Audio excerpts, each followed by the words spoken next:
Good afternoon. Good afternoon. I don't think I need the mic, but if you don't hear me okay, please just let me know. So how was the lunch?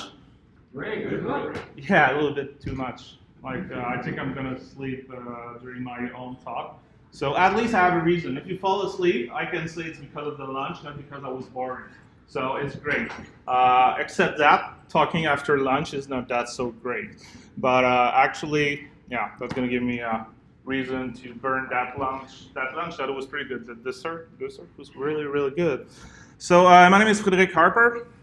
You can call me Fred for the Anglophone that have a lot of a hard time to say Frédéric.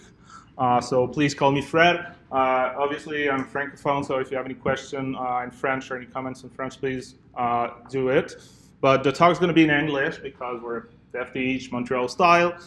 And the slides are not on the website yet because I'm the kind of speaker who may modify my slide like 30 seconds before my talk. So I'm going to put the slides on the DevTeach website today, if for whatever reason you would like the slides. I'm also recording the talk. So I'm also going to put the slides and the recording of my talk on my personal blog, outofcomfortzone.net. Mostly personal stuff. There's not a lot of really technical content there. Actually, it's whatever I like to put online. This is my place. If you want to tweet, or if you want to look at your email and looks like you're tweeting something cool that I just said, please do it. But if you really go on Twitter, you can use @fharper. So I'm always surprised that people want to see that talk. I hope you read the abstract. So basically, that talk is me, Fred. I don't like open source. And everybody that knows me knows it's totally true. I don't like open source. And today, my goal is to help you. I will say the H word, hate open source. This is my goal today. For the next 45 minutes, 1 hour, I know it's a strong word in English. I use it all the time. If all my Anglophone friends say, Fred, no H word, it's really strong. Like, hey, I'm bold. I'm going to say hate. So this is my goal today. And I've done that talk once in the past. Didn't go that well. I was at a conference. It was not a track conference. People didn't have the choice to listen to me. I was like one talk at the time, and they had to listen to me. They were broadcasting that talk on Channel 9. That is the YouTube of Microsoft, I would say. And people were like, oh my God, who's this guy? Like talking against open source. Oh my God, like why did you choose this guy? Like why did you have said that talk? It doesn't make sense. Like this is crazy. Like just kill that guy on the stage and go to the next presenter. So I guess that some people don't really understand sarcasm. So I decided to add a new slide to the talk. So for those of you that may not understand what is sarcasm, it's the use of irony to mock or convey contempt. So I'm sorry if people were really looking forward for a presentation to hate open source, but that's going to be kind of it. This is my way of like talking about open source to people. But really keep in mind that beautiful word, it's part of the presentation. So now that the warning is done, again, let me tell you, I don't like open source. I used to work at Microsoft. I was a technical evangelist there. So obviously, I don't like open source. Funny enough, they hired me to talk about open source and interoperability and open data. And after I worked to a company that doesn't like anything open, I used to work at Mozilla. So when I was at Mozilla, everything was closed source. We're not doing open source. That was so I just don't like open source. And why? It's because I didn't have a lot of great experience when it comes to open source. So how many of you would say that you are participating in an open source project? Get out of the room. How many people would say, okay, because participating in an open source project seems huge, like you need to be part of something, like doing some PR most of the time and really be involved. So let's say how many people maybe publish things on GitHub, like you write a piece of code, even if it's not a full library or something, and you just decided to put it online and give access to the source to people. Are you ashamed? No, it should be as fun. So actually, there's a couple people that did not raise their hands, which is great. I preferred those people, to be honest. So let's start with something super simple. What is open source? What does that mean? Like seriously? You can't, yeah, thanks. You want to access the code? Anyone can access the code. Yes? Anyone can mess up the code. Wow. Yeah, sorry, your definition was good, but it is great. Yeah, I think it's a little bit closer to the reality. Yeah, any other definition? Actually, you're a little bit too good. Because usually there's a lot of misconception about open source. And people will start, oh, well, it's about being free, it's about a lot of those things. And there's a lot of crossover. But really, open source is just about having access to the code. It can be, you can pay for it, it can be free. It may be about like the mentality of like being more open and giving back to people. Great, but actually it's not open source. It's all around, it's part of it. But really the idea is to have access to the code. And that's it. And there's a lot of misconception about this. And this is why I like when we talk about open source, start open source initiative, and that, I never remember his name, like that weird guy, Raymond something. I don't know if you saw a picture of the guy who started the open source initiative. He's kind of a real geek nerd that look like a real geek nerd, but like interesting people. No, not Stallman. Stallman started the free approach. The free approach, which is like the free software, which is really like about like giving the software for free. But actually, open source is not totally. It does not mean free. Most of the time, it will be free. But yeah, no, Richard Stallman is yeah. I'm recording that thing, so I won't go too far in that discussion. But yeah, interesting guy. Really, really interesting guy. But at least you have a beautiful beard, so I think I can relate to that. So why you should not think about open source? Why you should not like open source? First, and I think it's the most important reason, I'll judge you. And I will really judge you. You're laughing, I know you're doing open source, I'm looking at you. Okay. Never talk to you again. No, actually I'm not that rude and that, but I know your name, I know where you live. So no, actually, yeah, I have a really high standard for myself, and I'm a little bit pretentious and narcissistic, so for me it's really important. Like if you do open source, I'm gonna judge you. But the thing is that, as you said, open source most of the time is free. And it's not a given. It doesn't have to be free, but most of the time open source is free. Don't you think it's a little bit crazy? Like we live in a world where we need money, like, and it's free. So that means that at some point I'm losing money when I'm using open source or when I'm creating and participating at open source. Like I should sell those software. I should make money for them. Like, do you need money for a living? Actually, I have a mortgage. I need a paycheck at some point. I need money to live. So it doesn't make sense for me to give those software for free. And the thing is that if you participate in those projects, you may create some contacts. You may grow your network. Like, don't you have enough friends yet? Like, I would prefer to stay home in my garage and don't meet anybody.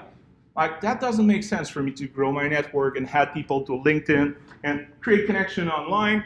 And worst of it is that it's spreading everywhere. There's user group about open stuff and open product and like ways of doing things. So there's many communities. And Montreal is a good example. I don't know where you're from, but people from Montreal, we understand, we probably have like three user groups per evening happening in Montreal. No matter the language you're talking about, the philosophy, the infrastructure, there is a user group happening in Montreal. You go on meetup.com. If you want to make a living to go to Meetup, I don't know how you're going to do this, but you can do it. Like there is Meetup all the time. And at those meetups, you're going to meet new people. You're going to talk to old people you know, and you're going to create those connections. And that's going to make, again, meeting some people, like having to talk to a human. It's a little bit weird. It's not in my interest to do those kind of things. And I think open source is making it a little bit too easy for me. That may save you time, because you're going to find those libraries online, those software online that's going to help you, that you're going to be able to download, use in your application, and I don't know for you, I'm a developer. I would like to create everything from scratch all the time. I know how to do it. I have the skills. Like, why should I use code from other people? Like, I would prefer to use my code. First, it's going to be way better because I'm really a good coder. And actually, like saving times, no. Like that means that I may have to work on another project that I don't like, or I may have some free time on my personal time. Like free time outside of work doesn't make sense for me. And the worst of all, I can improve my skills. By improving my skills, using those frameworks, participating in those projects, I'm going to have new experience. Maybe I'm going to be able to use technology that I didn't use at work. And I don't know for you, but at the same time, did you like the people that publish stuff online? Like, are you not afraid? Publishing your code with possibility of bugs, and maybe you did not respect the latest best practices. Ask incident. Sorry? The one that's incident. Yeah, no, actually, yeah, 20, yeah, but yeah, Scott is Scott. Like, even his like all this code must be like way better than mine. Don't tell him I say this, but yeah, no, it's frightening, to be honest. And I never know that in that presentation when I'm really sarcasm, when I really do sarcasm, and actually it's a little bit frightening to show that kind of vulnerability to people. Showing your code to people is one thing to have like a peer, like reviewing your code or your manager checking if you've done something right, but putting this out there to everybody, I don't know why you're doing this. I think you're a little bit crazy. It's out of my mind, those kind of things. And that experience, those projects you work with, that just had noise to your resume. I don't know for you, but I already have like that 10 pages Word document with all the keywords that recruiter can put in their database and like send me 10,000 jobs that doesn't make sense for me most of the time because I don't care. I'm just like another entry in the database. I hope there's no recruiter in the room. But like I don't want to have like another page to my resume with projects I work with and showcase some experience. And also I care about my LinkedIn profile. So I will have other like competencies in my profile, and it doesn't make sense for me. And the thing is that those projects never really die. When you think about it, and there is so many projects that have been first, it's annoying. Sometimes you want to use something, and it's like, oh my god, this is the perfect library I need to use. Oh shit, nobody is supporting that library since a year or two. Or, oh, that exact thing that I need is not there. Like, I will need to make it myself or support that thing myself? No way. It's like, I have other things to do, and I prefer to work on my code. But yeah, I understand. People will say, hey, that code is there. You can do it yourself. Again, like I have other stuff to do than like fixing the code from other people. And people will argue, hey, Fred, you're a little bit too harsh. Actually, people tell me this quite often, but that's a different story. And you can unleash your creativity. There's so many people that, I don't know for you, but there's so many people that are not happy at work. First, I don't understand why you're staying there. You work 40 hours plus in the job, you should like it. And there's probably enough job in Montreal right now, even more as a software developer, to find something you like to do. But if you don't like what you're doing, and it's a job because we need money, and there's a way for you to unleash your creativity with open source project. But I prefer to be a little more boring and just do my 8 to 5 stuff and really not work my creativity side. And there's too many possibilities. You know, at some point where you have too many choices, it's like too many choices is like not enough. And open source is like, I don't know how many like front-end developer doing some JavaScript crazy thing, like nobody. Yeah, don't be shy, it's okay, JavaScript is not that bad. Yeah, good, like 2 people. Yeah, crazy. So, you know, JavaScript, there's no way for JavaScript developer to follow up with any new framework or version or whatever. And I'm pretty sure it's only the fault of like that open source type of thing. It's like there's too much, there's no way for us. And now the employer will ask us like, oh, I have a nice entry-level job for you. You need to have like 10 years of experience with Angular. Like, oh yeah, I totally have those 10 years of experience, like did not exist before. But great, again, open source fault. And by doing those kind of things, You also get recognition. That small, like, non-profit company called Mozilla, which you may have used the browser a couple of years ago, but maybe not anymore because you're probably using Chrome. They have something called Remote, which is Mozilla representative. And it's an honor that they are giving to people that are well involved in the community and in those open source projects. And even Microsoft, they got their MVP, which is like most valuable, professional. That was a little bit more Microsoft-centric in the past, but now involve open source. I already have a title at work.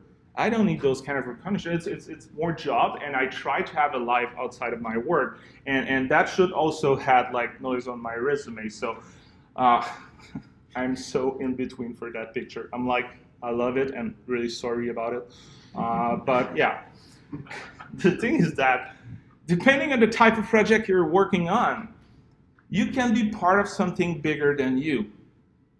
Because there's many small projects, and open source is just not about contributing to big projects. It's also about sharing your own stuff. But being part of something bigger than you, I don't have that pretension. Like, I don't want to be part. I prefer to focus on my own life and do my own stuff and be a little more self-centric. Let's be honest, we won't have a better life if we all work together to make it better. That won't work. So we should focus on our own desire, what we want to do for a living, and stop trying to help other people, which is, for me, something like, why? Why should I help you? Yeah, you. Yeah, even more you. Why should I help you? Yeah. I don't even like that guy, so why should I help him? So it doesn't make sense at all for me. And the worst of everything is that it's taking your time. And I thought a lot about this. I took a lot of time to think about time, which is funny and kind of, actually it's kind of true. Merci Guy, thanks to laugh about that joke. But actually it was true. And you know what? I think it's the most precious thing I have, time. Because it's a finite like thing, and I don't believe in a second life, maybe that exists, or I'm not judging people that think about it, but I don't believe in it. So for me, I have a life. Obviously, I did not work that well that thing, but it's in the process of getting better and trying to live longer. But that time I need it for me. So helping other people, it's out of my, me out of my mind. So open source, everybody knows, it's not secure. True? It's not secure. Everybody got access to the source. So that means that, like, a bad hacker or a black hat hacker will go to the source and find all the security flaws and will attack your company, and you will lose $1 million because that doesn't happen with closed source. No, it's hidden behind like the compilation or whatever. So you don't have access to those things. So obviously, open source is really not a good thing because it's really not secure. And there's no support, no real support, except those like Red Hat type of company that I don't even know how it's working, how they're making money, but you want to use something.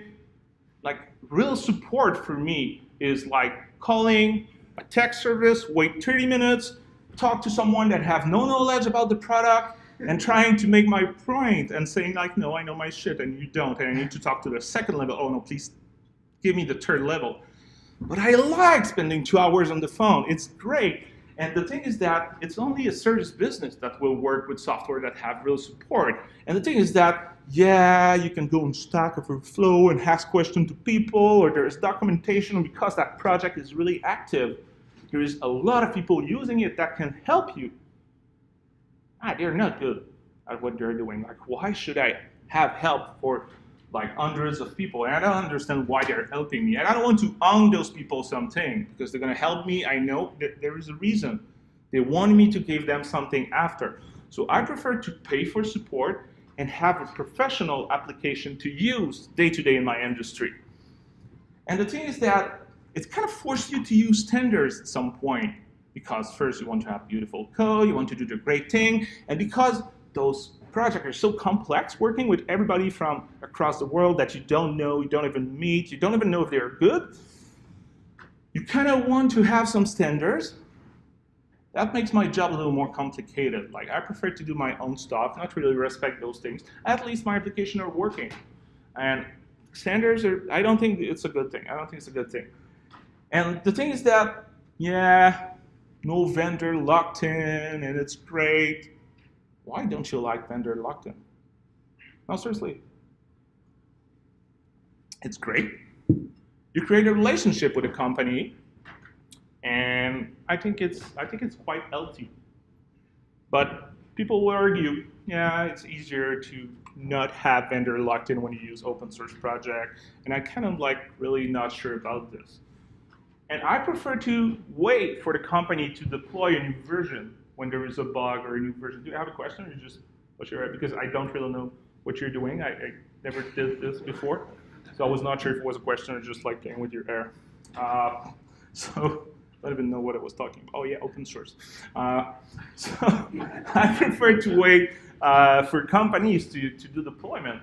And the fact is that open source project, it's overwhelming. There's always deployment, and they always release a new version. It's like, hey, I did not even know the last version that you published 24 hours ago. Like, now I got a new version, so I need to learn what's new and what you fix and the new feature. And the thing is that there's, as I said before, there's so many projects that just have no more support, and they're just like, they're dead.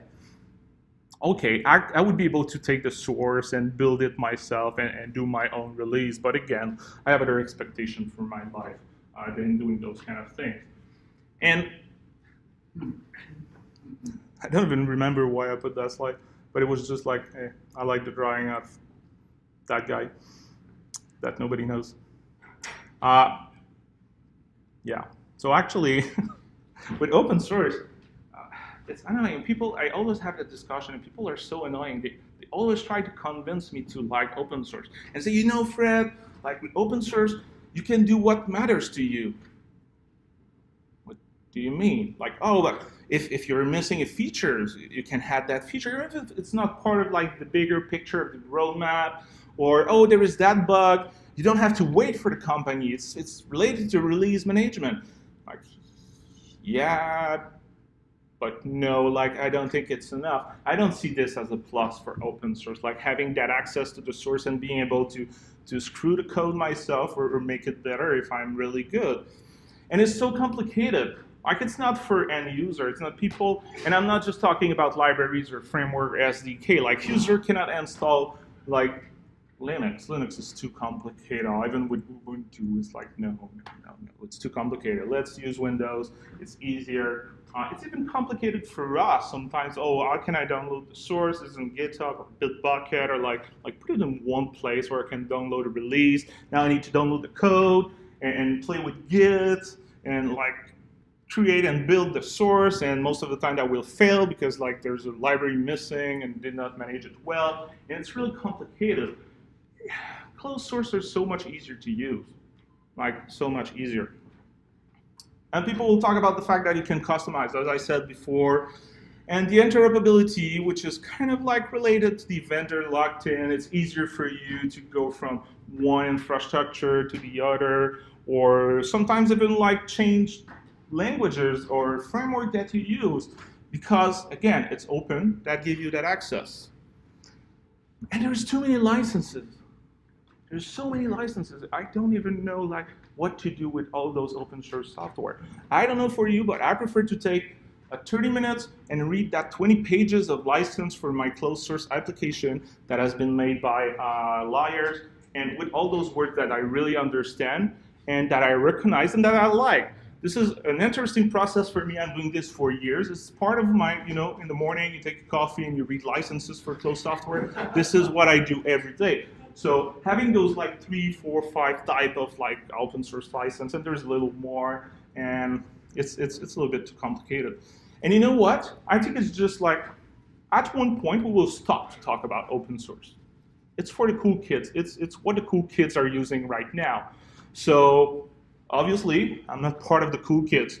So I don't use open source, but I don't want to go in that trend. I prefer to continue to develop my expertise with those closed software and not being part of like what the cool stuff happened. You know, all those startups that want to be the next Facebook and that would all fail in a year or two, which is sad but kind of true when you think about it. Like, no, I don't want to be part of those things. And at that point, even Microsoft is doing it. You know that is something, there's something wrong here. No? Don't you think? Like when Microsoft is like, hey, we are open source, we're doing open stuff, interoperability, it's working on Azure, you can put Linux, and oh, you can develop like Windows application using HTML, CSS, and JavaScript, and oh, by the way, we have like a bash system in Windows working with Ubuntu, this and that. It's like, it's all those keywords for marketing people. It's like, no, I don't, like, it's too much. When a company like Microsoft goes into open source, you know it's too much. And people were agree that, Fred, I think you were a little bit too close-minded at the beginning, talking about, hey, it's just about the source. I think it's more than that. There's also that free software thinking that is not related, but really part of it. And there is also that communities and that fact that you want to help people and you want to make things accessible and you want to build better software. And the thing is that it's spreading everywhere. And I don't think there is totally direct relation with what I'm going to talk to, but I'm pretty sure open source influenced those other type of way of thinking or licenses like Creative Commons. You don't have access to the source, but you have access to free images and videos and all those things for free. I think open source kind of influenced a little bit Creative Commons. What about open data? Get the joke? Nobody's laughing. Open data, Star Trek. I'm not even a Star Trek fan. I don't even like that slide. That was for you guys. I prefer Star Wars, but they don't have any data. Yeah, okay.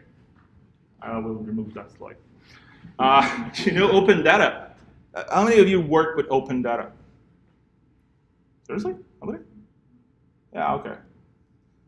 It's a pain in, yeah. It's terrible. Actually, I think that the idea is not that bad, even for a guy who doesn't like open source. You have access to all those data coming from company, from the city, from government, but most of the time the structure is like there is no structure. They don't respect like the standard. It's really hard to use that data, so I don't even know why they're doing this. And most of the time it's just like people don't use it, like the proof. Nobody in the room, like one person in the room use open data. And I think it's kind of coming from the open source side of things. Open science. You have access, there's those scientists online that share papers, that work together, even if they're not part of the same university. They work together to try to move forward the science. I think the earth is flat. And I would like it to stay like this. So open science won't help me. Even open education. I would prefer to go to school from 8 to 3 all days to learn stuff. Like doesn't make sense for me that you can have like full certificate online, that you can learn new stuff online. And I think open education is kind of also part of that open source thing mindset. And I think it's kind of starting from there. So I spread the hate a little bit, why I don't think it's a good thing. But now I'm going to help you to avoid open source, because this is the next step. Like, you build the rage and you unleash the beast. So how to avoid open source? First, don't use any open library. This is the first step. It's easy. Actually, it's more complicated than it looks like, but it's still easy. It's an easy step. Don't look for open library. Don't use them. Don't go to GitHub. Make your life easier.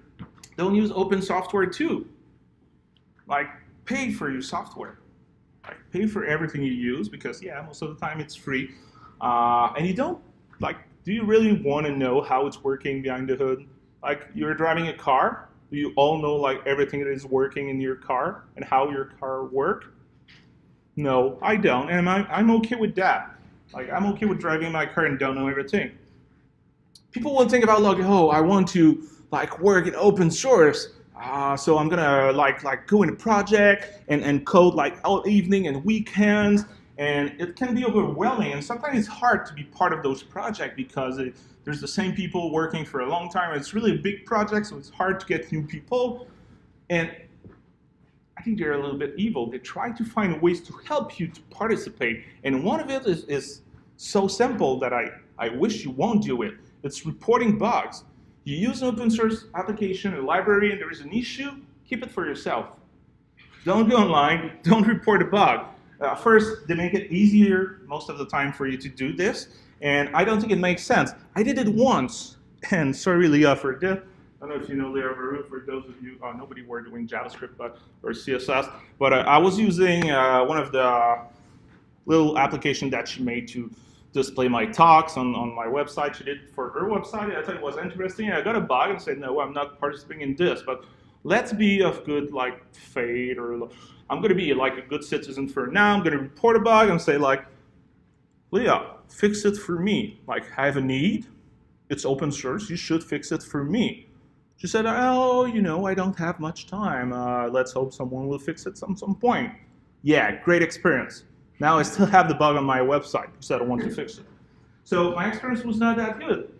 And the thing is that whether you like documentation or not, it's part of our job. There is always documentation somewhere. I've been in the industry for a couple of years. At the beginning, it was you need to build, you need to write that extensive documentation that is about everything and anything from the application. And at some point we said no, documentation is not really good. It's taking too much time. We never update it. Fuck documentation. And we stopped to write documentation all. And now we're in kind of in between. Okay, let's not go too crazy with documentation, but I think it's a good thing. But open source libraries and software and all those, they have documentation. And there is even some places where, I don't know, maybe they don't have enough money to pay real staff, but they open their documentation and you can fix it for them. And I think it's crazy. Now it's not a super good example because there's 2 people doing JavaScript, but you may know Mozilla Developer Network, which I love. It's a really good resource when you are doing HTML, CSS, JavaScript, anything front-end. Not anything front-end, but when it comes to web standard, it's a pretty good place for documentation. And I don't know why. They have a great technical writer. I know some of them, they're really amazing, doing a great job. Sometimes there's typo. Sometimes the code does not work, or they're missing something because there is a new feature. You can create an account, go there. It's like a wiki, modify the documentation, and fix it. Why would you like to do this? It took me probably an hour or 2 to find the issue because I was copy-pasting the code without understanding what the code does, but I know this is what I need. Didn't work, found the issues. I spent 2 hours fixing those things. I won't spend your 2 hours fixing those things. I won't fix the documentation for you. Don't publish on GitHub. And I don't know why. People are upset about things. Not upset, but obsessed about. I am upset about this, but people are obsessed about GitHub. There's even people that say that GitHub is the new resume for developer. If it was the case, I wouldn't have a job since a couple of years because even if I kind of doesn't eat that much open source, I didn't work that much on an open source project.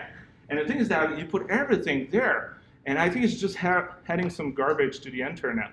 I was working on a script to install all my thing on my Mac. So if I if I have a disk failure or I change for a new computer, I just run a script, install everything, fetch everything from Cask and from all my Cask, even fetch stuff from the App Store with a command line, and I configure stuff. And I spent a lot of time to make it my computer.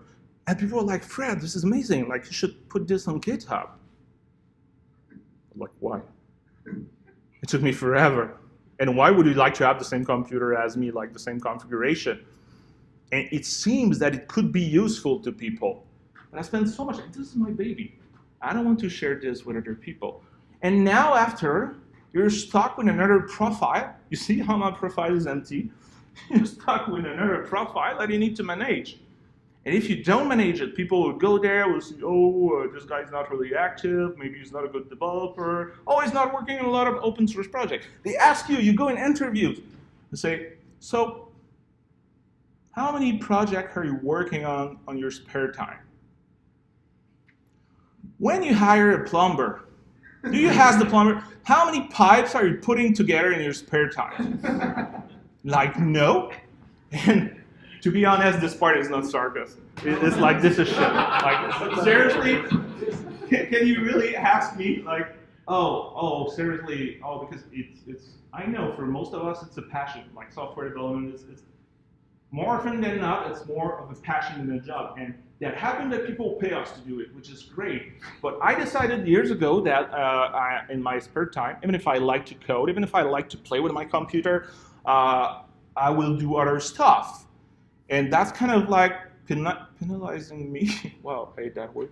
It's kind of not good for me when I go in interviews and people are like, oh, yeah, what are you doing on your spare time? Hiking, camping, I like to bike, I like to have a beer with friends. Oh, you're drinking beer, you're out. So that's good. that part is good. But the open source part, it's like, it's annoying. And again, I don't know for you, I already have enough to manage my Facebook account and Twitter, and now I have to manage my profile on GitHub. And after this, people even ask me to answer questions. Like, you know that thing called Stack Overflow, when you can copy paste part of code to like help you code? It's annoying. I don't know if you already answered the question.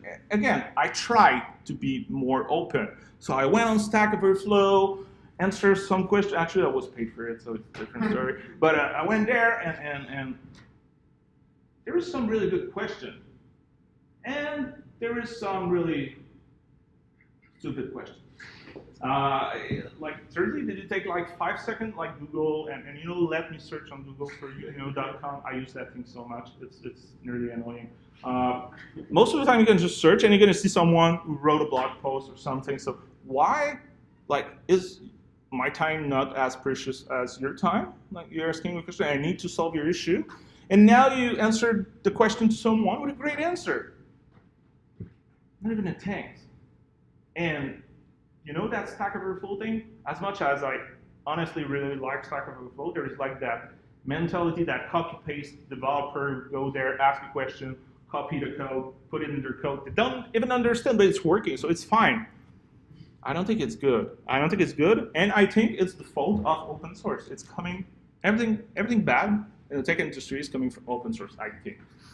And after, they're going to give you points. That means nothing. Oh, great answer, and give you points. Oh, nice. I just had a discussion with my bank, and I just need 5 more points, Stack Overflow point, to pay my mortgage this month.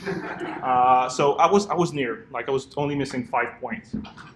The thing is that I would say, overall, like, just don't participate. Just don't participate.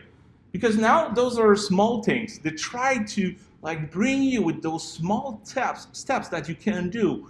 And first, you may not want to do those because you won't have any impact by doing those small things. But what you may want to do and say, hey, I'm great, I'm going full in, I'm gonna go look for a big project. Oh yeah, Chromium. Yeah, Chrome is based on Chromium, Chromium is open. You go on the website, they're so desperate that they're making you like step by step what you can do to get the source, like build the code, and participate in that project. And Google make enough money. They can hire a developer. Like, why should I work on Chromium or all those projects?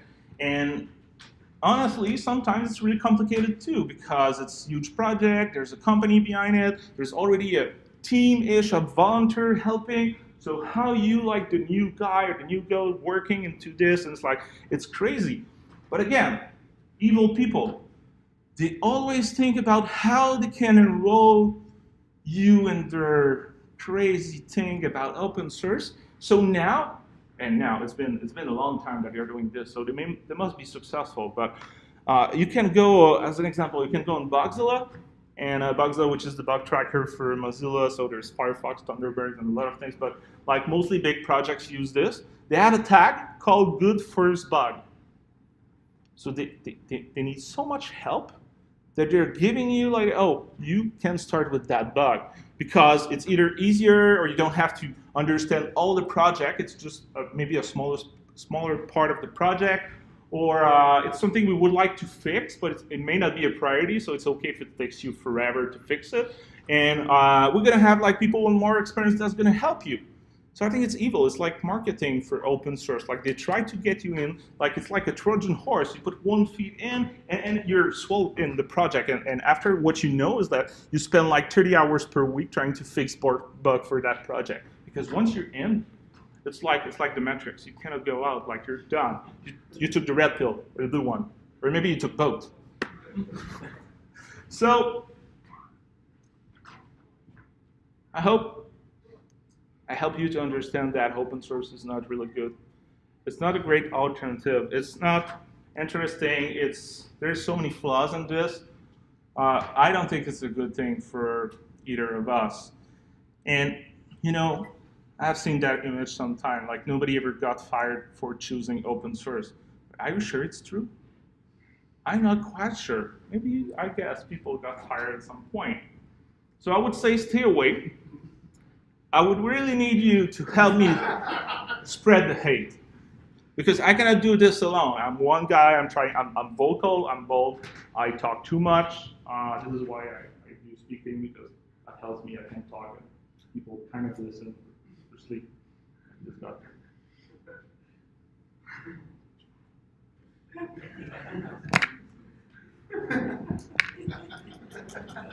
I know when you speak, I'm going to go sit in your room and sleep during your talk.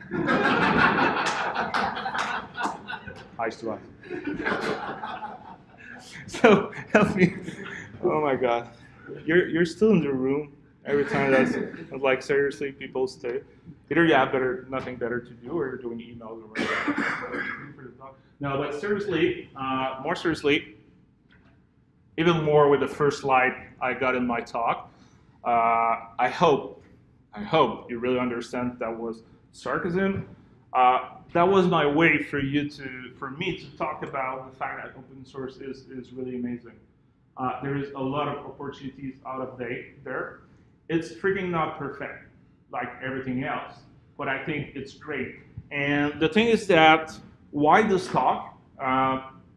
Simply because we're in 2017 here, like nobody doesn't know what open source is anymore, or at least you already heard the word, like the terminology open source.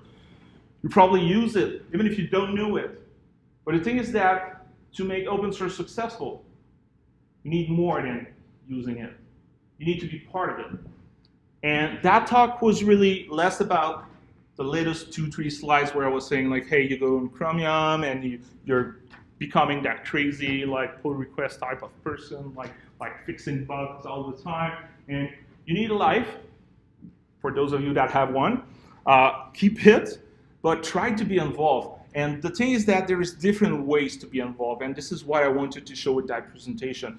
There is small things that you may not think that you have an impact, but seriously, fixing documentation, answering one question a year is better than answering no question ever. Fixing one little bug, even if it's the shittiest bug ever saw, and you know that like little 3 years old girl would be able to fix it, or boy, fix it. It's there, it's an issue. You stumble on it, you got an issue with it, do it. So be part of that movement. And that doesn't mean that you need to hate everything else. That doesn't mean that closed source is evil. Sometimes it's great. I think you need what I tried personally to do all these years, and I was a really, I wouldn't say hardcore open source believer because I was not really participating. I was just like, yeah, you know those guys who, when there is how do you call this, an emerge? I don't know the word, it's American French. A riot. And you know those people that like scream louder and that like, oh, we're gonna destroy the world, we're gonna be the best. They're usually people that does nothing. They don't like, this is a big judgment, but they're usually the people that don't take any action. They're just there to yell. And I used to be that guy, like, oh, Microsoft is shit, blah, blah, blah. And I was not really participating in any open source project. But I was like, this is the only way to go. So I think we need to be more pragmatic on both sides. People that are more about closed source for whatever reason, or people that are more about open source. It doesn't mean that everything needs to be free either. You can sell your stuff. There's other business plans to work around it. And obviously, I'm like, I like money. I need money to live. And I have nothing against with companies that are for profit.